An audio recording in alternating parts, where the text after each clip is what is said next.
जास्त चालले. काल विधानसभेमध्ये मुख्यमंत्री महोदयांनी स्पष्ट केलेलं आहे, सर्व इत्थंभूत घटना त्या ठिकाणी सांगितलेली आहे. पण राजकीय काही मंडळी की ते आपली पोळी शिकण्याचं काम त्या ठिकाणी करतायत, मला असं वाटतं आहे. कारण झालेली घटना दुर्दैवीच होती. तो एक माथेफिर होता, ठार वेडा माणूस आहे, त्याने ते कृत्य केलं.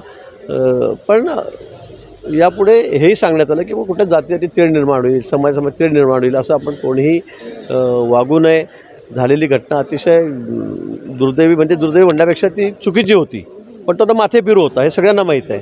पण त्यावर आता थेट इतक्या मोठ्या प्रमाणात राजकारण करायचं आणि तो विषय पेटवत ठेवायचा आणि समाजामध्ये दुही निर्माण करायची, मला वाटतं हे राजकारणासाठी काही योग्य नाही.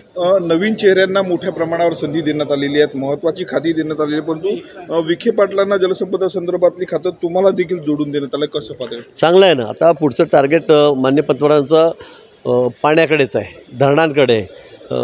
शेतीला पाणी मिळालं पाहिजे, पिण्याच्या पाण्याचे प्रश्न सुटले पाहिजेत आणि त्यामुळे आपण बघितलं रिव्हर लिंकिंग, नदी जोड प्रकल्पांना आता खूप प्राधान्य देण्यात आलेलं आहे. खूप मोठ्या प्रमाणामध्ये कृष्णा खोऱ्यामध्ये असतील, गोदावरीत असतील किंवा इकडे विदर्भात असतील, आमच्या जळगाव जिल्ह्यामध्ये तापी खोऱ्या आहेत तिथे असेल, हा सगळा विषय किंवा कोकण असेल, या सगळ्या ठिकाणी मोठ्या प्रमाणात त्याचं कामं सुरू होणार आहेत आणि खूप मोठा वर्कलोडही राहणार आहे.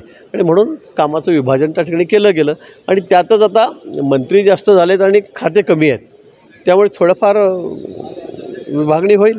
सर, एक शेवटला प्रश्न, छगन भुजबळांच्या मंत्रिपदातून दस्ता मिळाला, त्यामुळे आज ओबीसी नेत्याची महत्त्वपूर्ण बैठक आज नरिमन पॉईंटवर ठेवलेली आहे, कसं पाहताय? नाही, मला या बाबतीमध्ये कुठली माहिती नाही किंवा आपल्याकडूनच मी ऐकतो आहे.